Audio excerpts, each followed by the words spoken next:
وضو کے متعلق نبی پاک صلی اللہ علیہ وسلم کا فرمان علی شان ہے کہ جس نے کامل وضو کیا، مکمل وضو کیا، وضو کے جو فرائض ہیں وہ صحیح طریقے سے ادا کیے، اس کے بعد آسمان کی طرف نگاہ اٹھا کے دوسرا کلمہ پڑھ لے تو اس بندے کے لیے جنت کے 8 دروازے کھول دیے جاتے ہیں، وہ جس دروازے سے چاہے داخل ہو سکتا ہے۔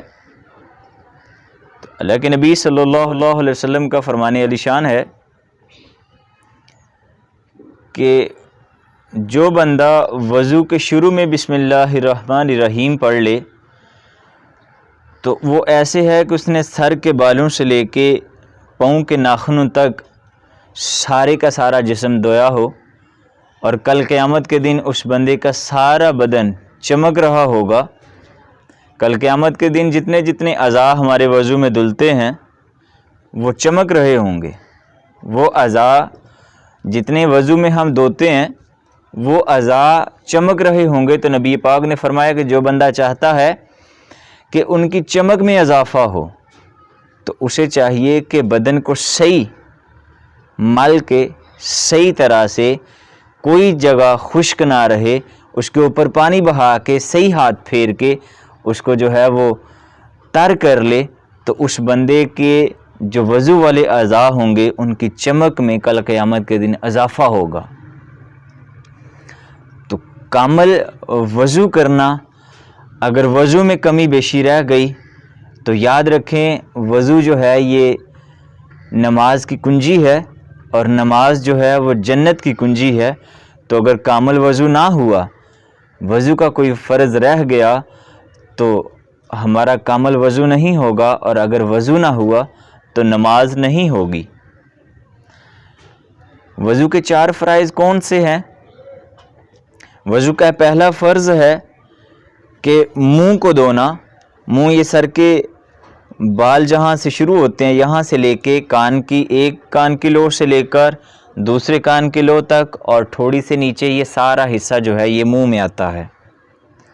اور جن لوگوں کی داڑھی مبارک ہو وہ اس کا خلال کریں، اندر پانی، اندر والا حصہ بھی جو ہے وہ تر ہو جائے، اس طرح سے خلال کریں۔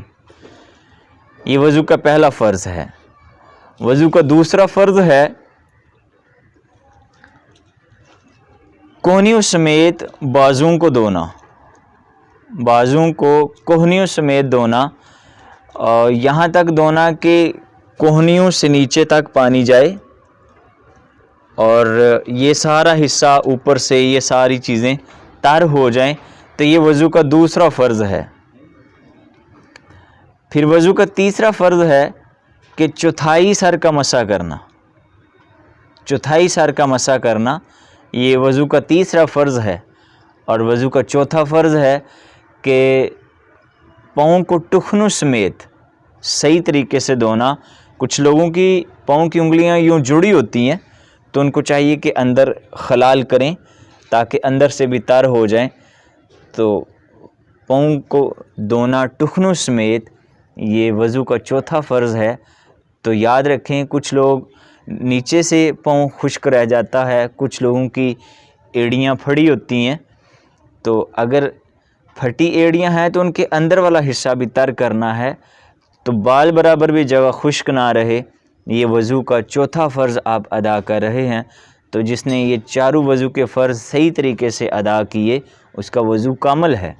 اور کامل وضو کی یہ خوشخبری ہے کہ کامل وضو جس نے کیا اس کے بعد نگاہ اٹھا کے دوسرا کلمہ پڑھ لے تو جنت کے 8 دروازے اس بندے کے لیے کھول دیے جاتے ہیں، وہ جس دروازے سے چاہے جنت میں داخل ہو سکتا ہے۔ تو عزیزو یہ بہت بڑی خوشخبری ہے کہ کامل وضو کرنا ہے، آسمان کی طرف نگاہ اٹھانی ہے، دوسرا کلمہ پڑھنا ہے، اور جنت کے 8 دروازے اپنے لیے کھولنے ہیں۔ تو وضو جب بھی کریں بسم اللہ الرحمن الرحیم پڑھ لیں شروع میں۔ اس کا فائدہ یہ ہوگا کہ صرف وضو والے اعضاء دھونے کا نہیں بلکہ سر سے لے کے پاؤں کے ناخنوں تک جو ہے وہ سارے جسم کے اعضاء دھونے کا ثواب بھی ملے گا، اور کل قیامت کے دن وہ چمک کا باعث بھی بنیں گے۔